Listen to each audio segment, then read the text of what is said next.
Wait, what? We're back at the office? No. Line, you do know we're looking for the Stanley Parable, right? The story? Is any of this ringing a bell?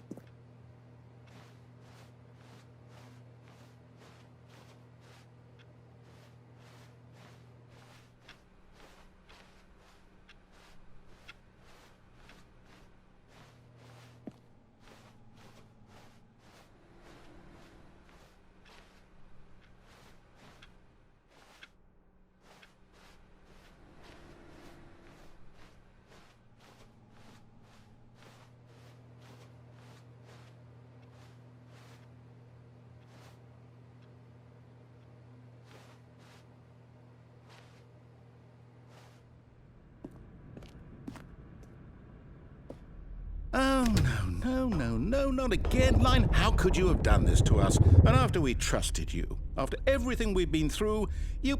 Oh, I can't take this anymore. To hell with it. Restart.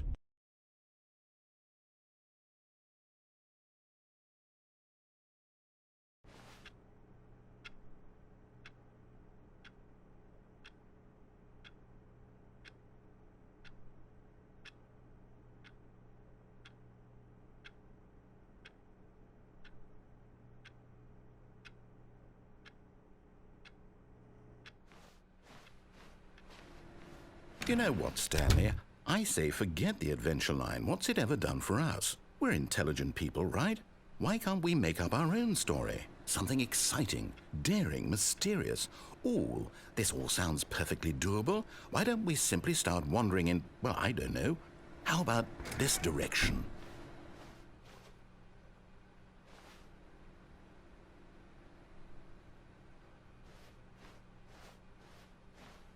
Now, yes, this is exciting. Just me and Stanley forging a new path, a new story. Well, it could be anything.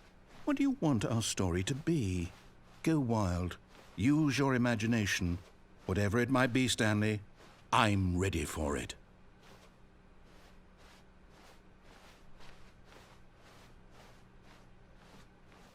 Oh, no, not you again. Stanley, I'd also like to veto the line from having any role in our awesome new story. No lines or monitor rooms. Just don't acknowledge it, and we should be fine.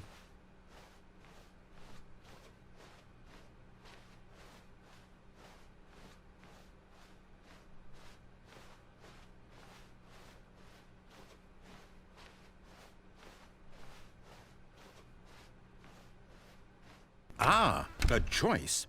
We get to make a decision. From here, the story is in our control. How important we mustn't squander the opportunity. In fact, I believe I need a minute to think here. Just walk in circles for a minute. Okay, so I know that each door has to lead somewhere, which means that somewhere, the place where we're trying to go, there must be a reverse door that leads here. And that in turn means that our destination corresponds with the counter-inverted reverse door's origin. So starting from the right, let us ask, will taking the right door lead us to where we're going? And since the answer is clearly yes, then by all accounts, the door on the right is the correct one. Another victory for logic. Come, Stanley, our destiny awaits.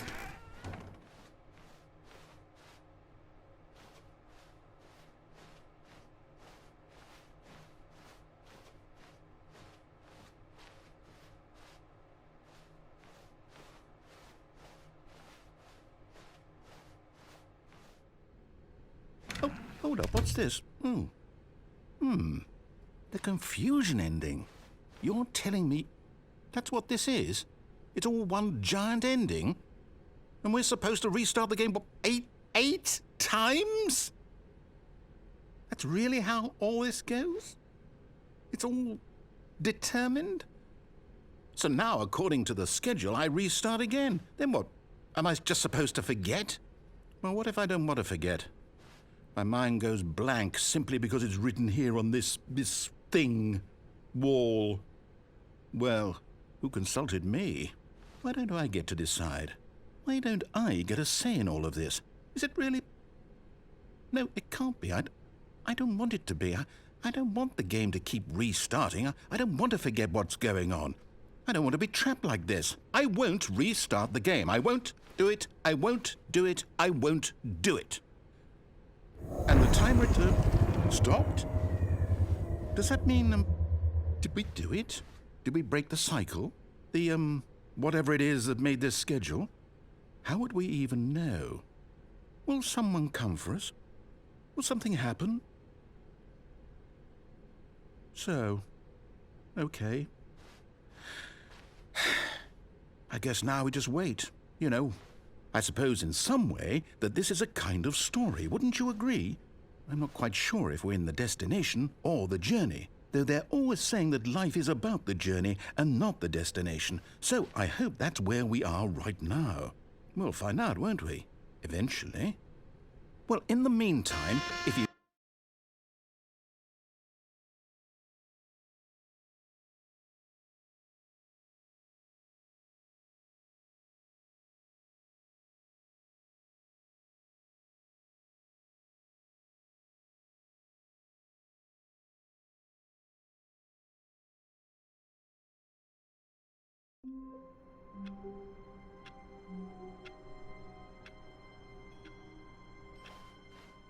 Already this was uncomfortable, and Stanley decided that as soon as he found a new space he felt safe in, that he would never leave it again in his life. The bucket made Stanley want to be a better man and a better co-worker. In time, perhaps, he would become both of those things. Stanley clutched the bucket tightly to his chest and entered the door. This was not the correct way to the meeting room, but Stanley had felt the bucket calling to him, telling him that the employee lounge was simply the place to be. And here it was. Had the bucket turned out to be correct? Was this better than the meeting room? Yes, Stanley thought to himself. No, never mind. The bucket was wrong. Stanley took the door on his left to go back to the meeting room. No, said the bucket. don't go to the meeting room. Go somewhere else. The cargo lift, yes. Good, Said the bucket. now ride the lift all the way to the top. There's something up there I need you to do. Stanley did not question why or how this bucket was speaking to him. It should have alarmed him, of course, because buckets can't talk. But Stanley chose not to think about this obvious fact. He was firmly convinced that the bucket had spoken to him, and he unthinkingly did whatever the bucket asked.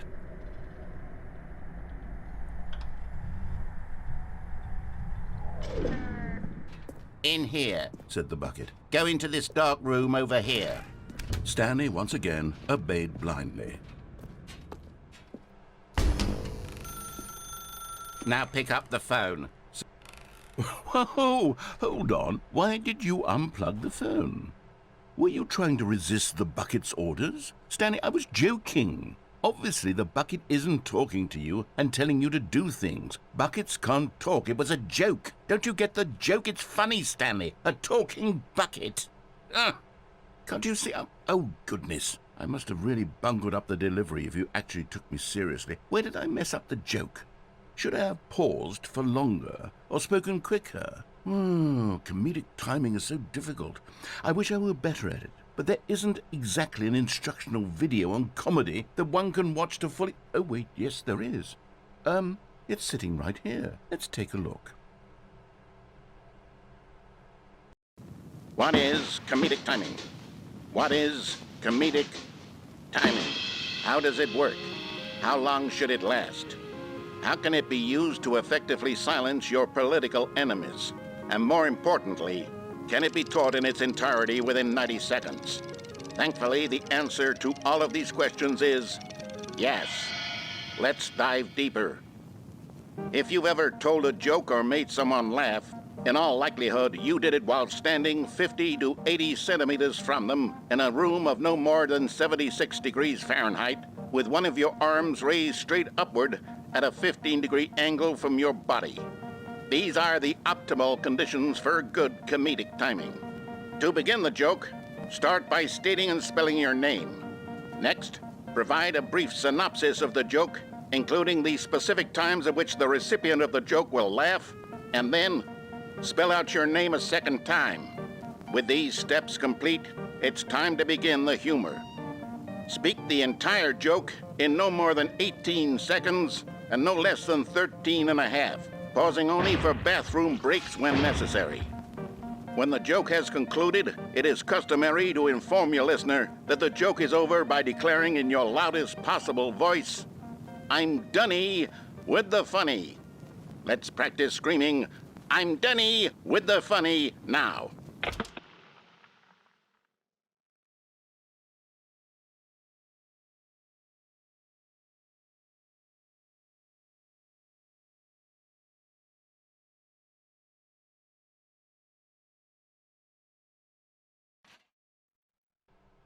Good. This saying is a perfect example of expectations management, which is the cornerstone of good comedy. Finally, it's time to hand out surveys. Collecting hard data from your audience on how rapt they were throughout the joke is the only way to grow or learn as a comedian. An effective survey should be no less than 10 pages long and should include the same question reprinted several times, just to ensure the survey taker is actually paying attention and not simply filling in answers at random. And that's all there is. With these strategies at your disposal, you'll have audiences doubled over in laughter and even tripled over in laughter in no time at all. Just remember to let them stop laughing at some point, you gut-busting little scamp. After all, we're each of us needed on the front lines of the war to fight the 12-legged invader who threaten our very existence and to very likely die in a hailstorm of bullets and mandibles. All of us must be prepared to give our lives to this noble cause, just as our children must do after us, and their children after them. Godspeed, and may Earth reign supreme. Hey, goodness, this video is a little outdated, isn't it? Well, no matter. I think the fundamentals of proper comedic timing are still as relevant today as they were back then. So with that in mind, I believe the only way forward is for us to return to the two doors and walk through all of this again, so I can try telling my story with more appropriate comedic delivery. Come along, let's head back.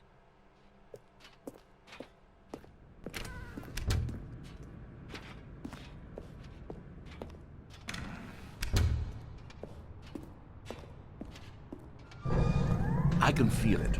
This time, I'm really going to nail the delivery. You'll be in stitches. A talking bucket, you'll say? How ridiculous. How absurd. What a hilarious concept. The king of comedy. That's what you'll call me. Thank goodness we had the instructional video. Otherwise, who knows where we'd be right now. Well, I wouldn't be the king of comedy, that's for sure. The bucket spoke to Stanley. The bucket spoke. The bucket spoke. Oh, I'll figure it out on the fly. No need to overthink things.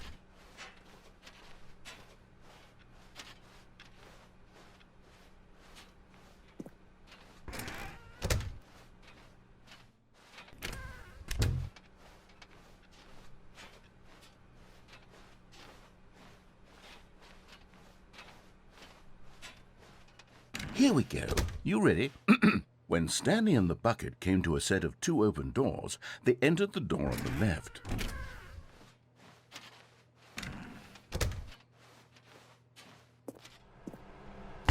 What? We're back at the phone already? No. What's going on? There was supposed to be several rooms leading up to this. There was supposed to be a build-up to this point, a dramatic display of remarkable comedic wit which culminates in this scene with the phone. But now the timing's completely off. The joke will never land, or not the way it was meant to. And it's all my fault. I must have forgotten that the phone room comes immediately after the two doors room. What an egregious mistake. I've made a fool of myself. I don't deserve the title of King of Comedy. I'm nothing. I'm not even the lowliest joke-telling whelp. I think I need to go back and rewatch that instructional video again. Yes, surely that will help me improve my... Here we go. You ready? When Stanley and the bucket came to a set of two open doors, they entered the door on the left.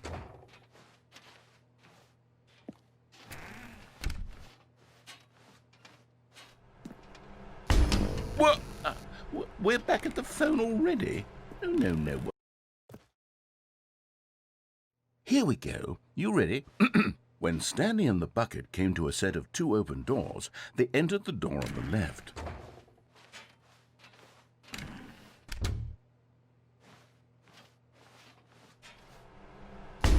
What? We're back at the phone already? No. Here we go. You ready? When Stanley and the bucket came to a set of 2 open doors, they entered the door on the left.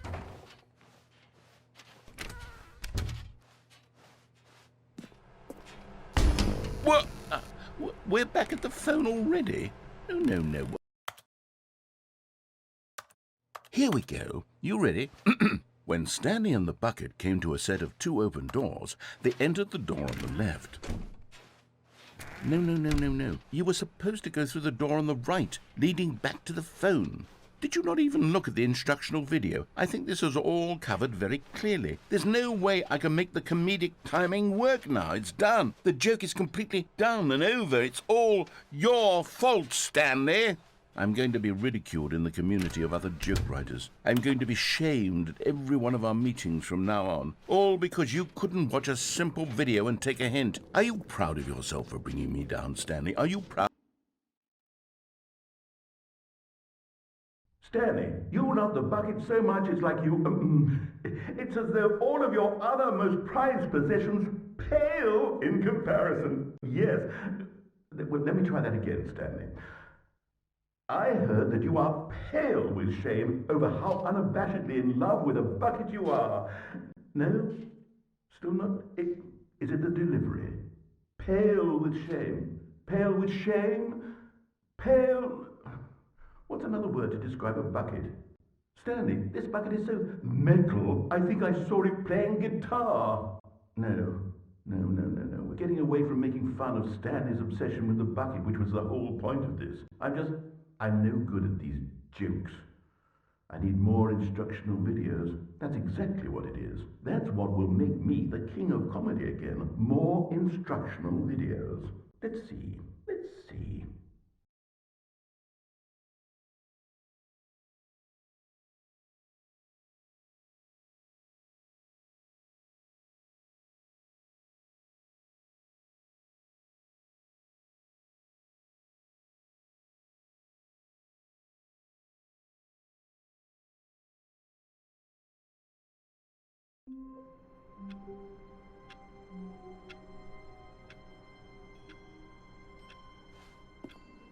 How wonderful.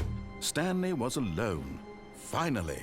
This is great, he thought to himself. This is what I've wanted all along. I got what I wanted.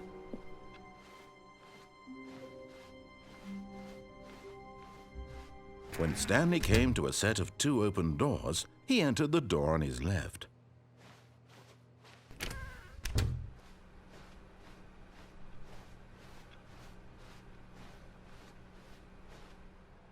Yet there was not a single person here either. Feeling a wave of disbelief, Stanley decided to go up to his boss's office, hoping he might find an answer there. Coming to a staircase, Stanley walked upstairs to his boss's office.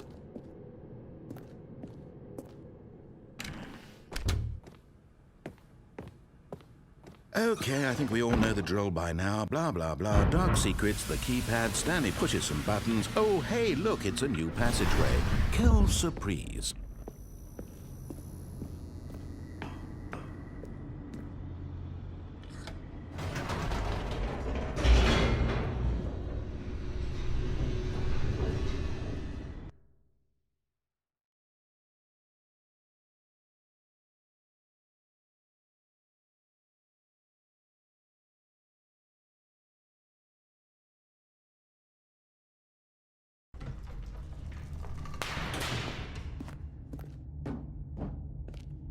Stanley walked straight ahead through the large door that read Mind Control Facility.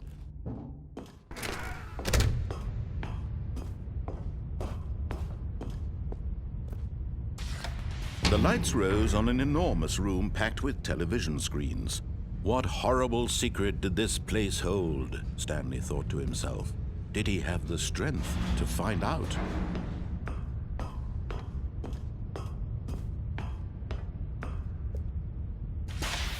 Now the monitors jumped to life, their true nature revealed. Each bore the number of an employee in the building, Stanley's co-workers. The lives of so many individuals reduced to images on a screen, and Stanley, one of them, eternally monitored in this place where freedom meant nothing.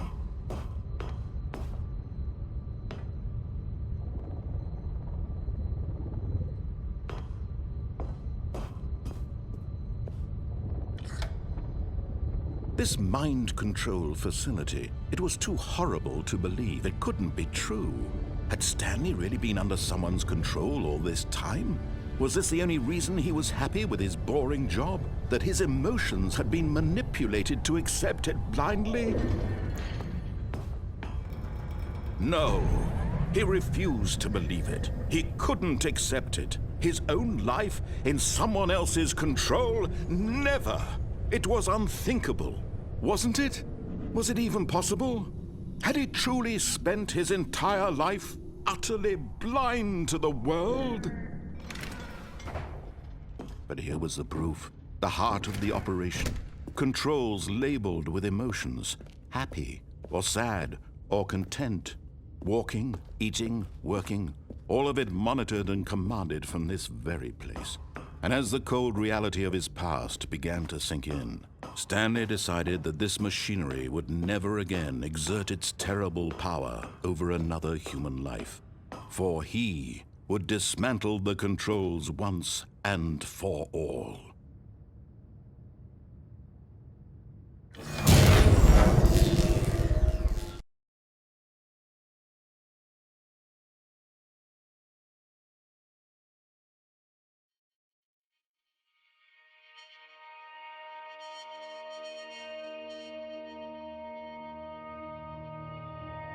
Blackness, and a rising chill of uncertainty.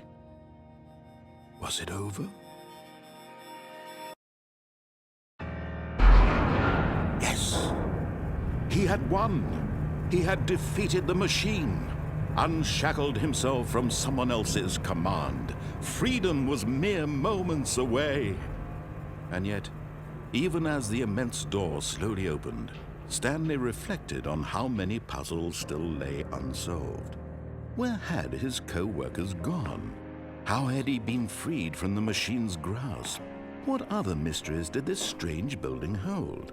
But as sunlight streamed into the chamber, he realized none of this mattered to him, for it was not knowledge or even power that he had been seeking, but happiness. Perhaps his goal had not been to understand, but to let go.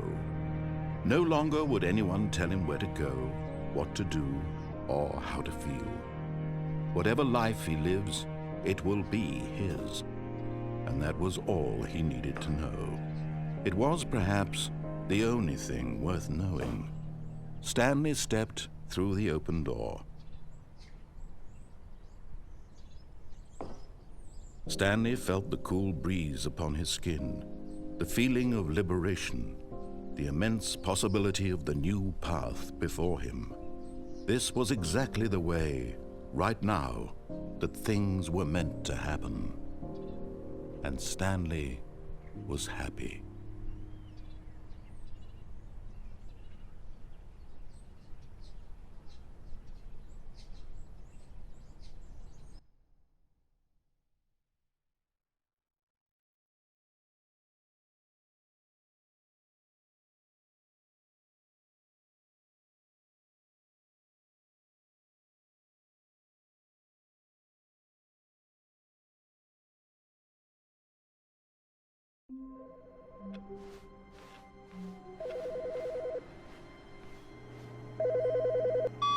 Hi, Stanley.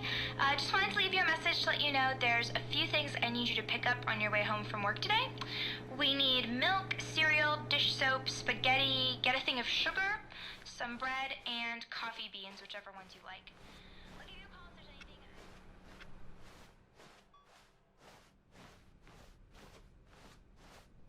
When Stanley came to a set of 2 open doors, he entered the door on his left.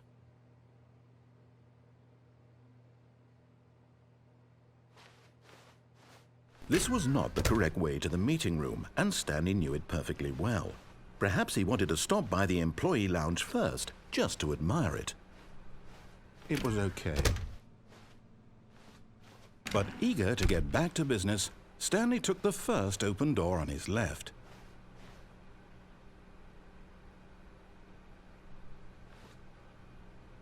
And so he detoured through the maintenance section, walked straight ahead to the opposite door, and got back on track.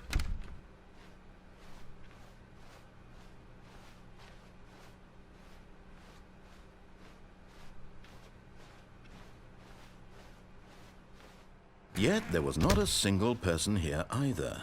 Feeling a wave of disbelief, Stanley decided to go up to his boss's office. Oh no, no, not again. I won't be part of this. I'm not going to encourage you. I'm not going to say anything at all. I'm just going to be patient and wait for you to finish whatever it is you enjoy doing so much in this room. Please take your time. Coming to a staircase, Stanley walked upstairs to his boss's office.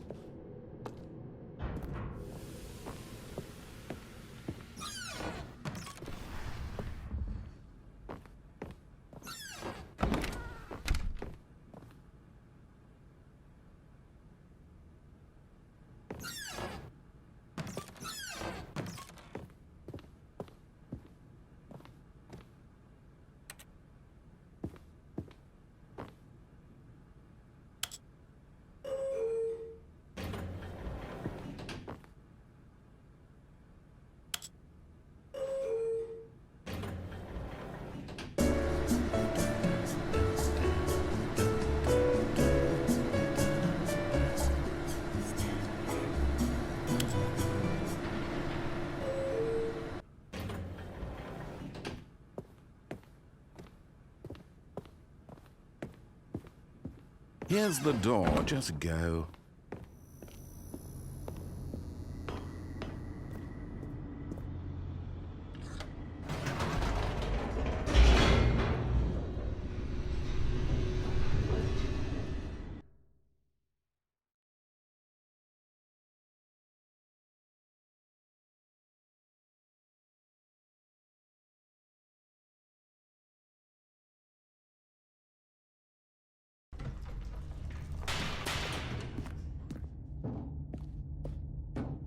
Stanley walked straight ahead through the large door that read Mind Control Facility.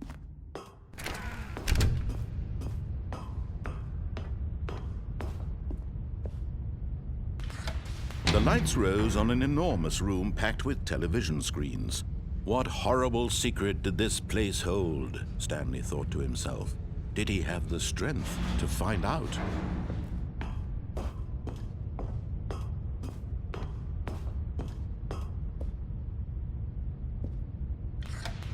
Now the monitors jumped to life, their true nature revealed. Each bore the number of an employee in the building, Stanley's co-workers. The lives of so many individuals reduced to images on a screen, and Stanley, one of them, eternally monitored in this place where freedom meant nothing.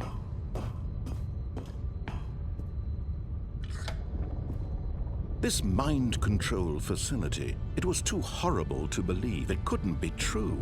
Had Stanley really been under someone's control all this time? Was this the only reason he was happy with his boring job? That his emotions had been manipulated to accept it blindly? No, he refused to believe it. He couldn't accept it. His own life in someone else's control? Never! It was unthinkable. Wasn't it? Was it even possible? Had he truly spent his entire life utterly blind to the world? But here was the proof, the heart of the operation. Controls labeled with emotions, happy or sad or content. Walking, eating, working, all of it monitored and commanded from this very place. And as the cold reality of his past began to sink in, Stanley decided that this machinery would never again exert its terrible power over another human life.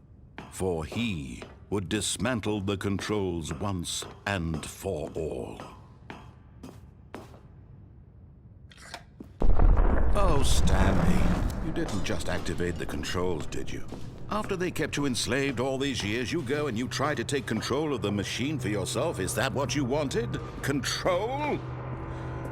Oh, Stanley, I applaud your effort, I really do. But you need to understand, there's only so much that machine can do. You were supposed to let it go, turn the controls off, and leave. If you want to throw my story off track, you're going to have to do much better than that. I'm afraid you don't have nearly the power you think you do. For example, and I believe you'll find this pertinent, Stanley suddenly realized he had just initiated the network's emergency detonation system. In the event that this machine is activated without proper DNA identification, nuclear detonators are set to explode, eliminating the entire complex. How long until detonation then? Let's say, 2 minutes. Now this is making things a little more fun, isn't it, Stanley? It's your time to shine. You are the star. It's your story now. Shape it to your heart's desires. Oh, this is much better than what I had in mind. What a shame we have so little time left to enjoy it. Mere moments until the bomb goes off. But what precious moments each one of them is. More time to talk about you, about me, where we're going, what all this means. I barely know where to start. What's that? You'd like to know where your co-workers are? A moment of solace before you're obliterated? All right, I'm in a good mood. You're gonna die anyway. I'll tell you exactly what happened to them. I erased them. I turned off the machine. I set you free. Of course, that was merely in this instance of the story. Sometimes when I tell it, I simply let you sit there in your office forever, pushing buttons endlessly and then dying alone. Other times, I let the office sink into the ground, swallowing everyone inside, or I let it burn to a crisp. I have to say this, though, this version of events has been rather amusing. Watching you try to make sense of everything and take back the control wrested away from you, it's quite rich. I almost hate to see it go. But I'm sure whatever I come up with on the next go-around will be even better. My goodness, only 34 seconds left. But I'm enjoying this so much. You know what? To hell with it. I'm going to put some extra time on the clock. Why not? These are precious additional seconds, Stanley. Time doesn't grow on trees. Oh dear me, what's the matter, Stanley? Is it that you have no idea where you're going or what you're supposed to be doing right now? Or did you just assume when you saw that timer that something in this room was capable of turning it off? I mean, look at you. Running from button to button, screen to screen, clicking on every little thing in this room. These numbered buttons, no, these colored ones. Or maybe this big red button, or this door. Everything, anything, something here will save me. Why would you think that, Stanley? That this video game can be beaten? Won? Solved? Do you have any idea what your purpose in this place is? But you really believe there's an answer? How many times will you replay this bit, looking desperately for a solution? 10? 100? 1,000? I look forward to finding out and to watching the bomb go off each time you fail. Just you and me and the retching explosion of fire and metal over and over and over for all of eternity. And Stanley died again. And Stanley died again. And Stanley died again. Take a look at the clock, Stanley. That's 30 seconds you have left to struggle. 30 seconds until a big boom and then nothing. No ending here, just you being blown to pieces. Will you cling desperately to your frail life, or will you let it go peacefully? Another choice. Make it count, or don't. It's all the same to me, all a part of the joke. And believe me, I will be laughing at every second of your inevitable life from the moment we fade in until the moment I say, happily ever after.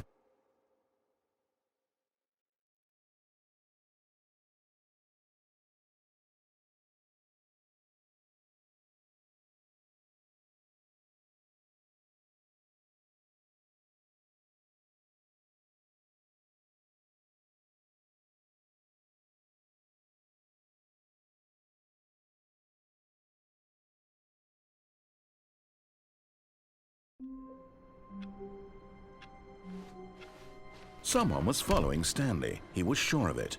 If he checked over his shoulder now, he would surely catch them. It was only a matter of time.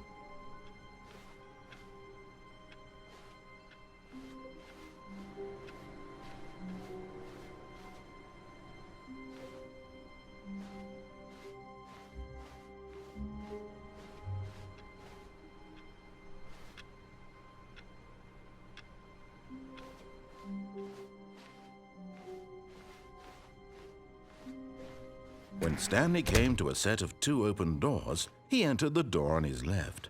This was not the correct way to the meeting room, and Stanley knew it perfectly well. Perhaps he wanted to stop by the employee lounge first, just to admire it. It was okay.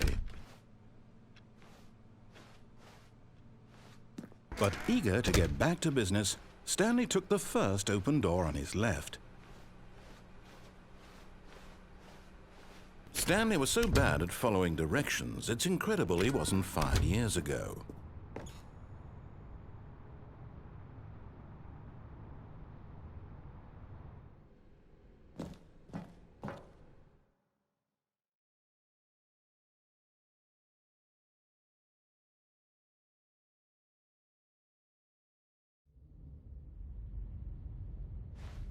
Stanley had now gotten himself so far off the beaten path that it seemed the office had begun so far off the beaten path that it seemed the office had begun so far off the beaten path that it seemed the office had begun so far off the beaten path that it seemed. You didn't think I was actually just a recording, did you? What a silly and trite explanation that would be. All the back and forth between you and me, all the absurd adventures we've been through, and it all turns out I'm just a tape recording? It was all just in Stanley's head. I bet that's the kind of twist you think is revelatory. I bet each and every time you watch a movie where it turns out all to be in the main character's imagination, you must absolutely bolt off the couch in pure shock at the phenomenal and intricate storytelling. It must be so simple to be you. Life being an unending waterfall of surprises and delights. How much more exciting you must find the world than the rest of us do. Now I've become sad. Look what you've done to me. This is all your fault.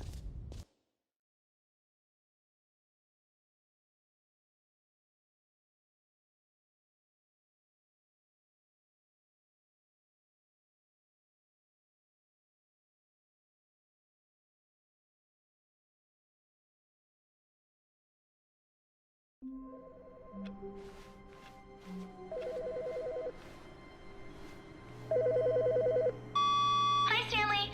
Just wanted to leave you a message to let you know there's a few things I need you to pick up on your way home from work today. We need milk, cereal, dish soap, spaghetti, get a thing of sugar. Not everyone is so lucky to have a bucket, but Stanley is a very lucky fellow. Very lucky indeed. Stanley clutched the bucket tightly to his... This was not the correct way to the meeting room, but Stanley had felt the bucket calling to him, telling him that the employee lounge was simply the place to be. And here it was. Had the bucket turned out to be correct? No, never mind. The bucket was wrong. Stanley took the door on his left to go back to the meeting room. No, Said the bucket. don't go to the meeting room. Go somewhere else. The cargo lift, yes. Go there. Go to the cargo lift.